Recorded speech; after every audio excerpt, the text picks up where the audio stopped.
ఎక్కడి నుంచి ma'am? Chitrapuri colony నుంచి అయితే మేడం అయితే ఇన్స్టాగ్రామ్లో చూసి చెవు అనేది అయిపోయిందని చెప్పేసి ఇయర్ క్లోజింగ్కి అయితే వచ్చారండి. మేడంకి ఇప్పుడు క్లోజింగ్ అనేది చేస్తున్నాము. ఇది వచ్చేసి రెండో చెవు అండి. మేడంకి రెండు చెవులు అనేది కూడా చేస్తున్నాము. ఇప్పుడు మేడంకి ఒక చెవు అనేది క్లోజింగ్ అనేది చేస్తామండి. ఇలా లిక్విడ్ పెట్టి ప్లాస్టర్ వేసిన తర్వాత 1 వీక్ అనేది ఉంచుకోవాలండి. 1 వీక్ వరకు తడికి అనేది తగలకూడదు, అలానే చీమపట్టే వస్తువులు కూడా తినకూడదు.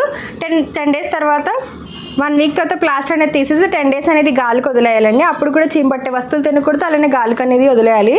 మేడంకి ఇప్పుడు రెండో చెవు అనేది కూడా ఇయర్ లోబ్ అనేది చేసామండి. మేము ఇయర్ లోబ్ చేయించుకున్నారు కదా, సర్వీస్ ఎలా అనిపించింది? బాగుంది మేడం. ఓకే, ఎవరైనా చేయించుకోవచ్చా? చేసుకోవచ్చు. ఓకే, ఈ సర్వీస్ మీకు కూడా కావాలనుకుంటే స్క్రీన్ మీద నెంబర్కి కాల్ చేస్తే మీ అపాయింట్మెంట్ అయినా తీసుకుంటామండి. మా సెల్ వచ్చేసి మనకొండ పుప్పాలు కూడా Babu hotel opposite Sridivya class beauty salon. Morning 10 to 9 వరకు ఓపెన్లోనే ఉంటుందండి. సండే కూడా ఓపెన్లోనే ఉంటుంది. ఇయర్ క్లోజింగ్ సర్వీస్ చేయించుకున్నందుకు కాంప్లిమెంటరీ గిఫ్ట్ వచ్చేసి బ్యాంగిల్స్ అనేది ఇస్తున్నామండి. అలానే ఇయర్ అనేది తడవకుండా గ్లౌస్ అనేది కూడా తీసుకున్నారు. హెయిర్ వాష్ చేసినప్పుడు కానీ ఫేస్ వాష్ చేసుకున్నప్పుడు ఫ్రెష్ అయ్యేటప్పుడు ఈ గ్లౌజెస్ అనేది ఇయర్కి అనేది వేసుకుంటే చెవు అనేది తడవకుండా ఉంటుందండి. మా సెలూన్ మార్నింగ్ 10 to 9 వరకు ఓపెన్లోనే ఉంటుంది. సండే కూడా ఓపెన్లోనే ఉంటుంది.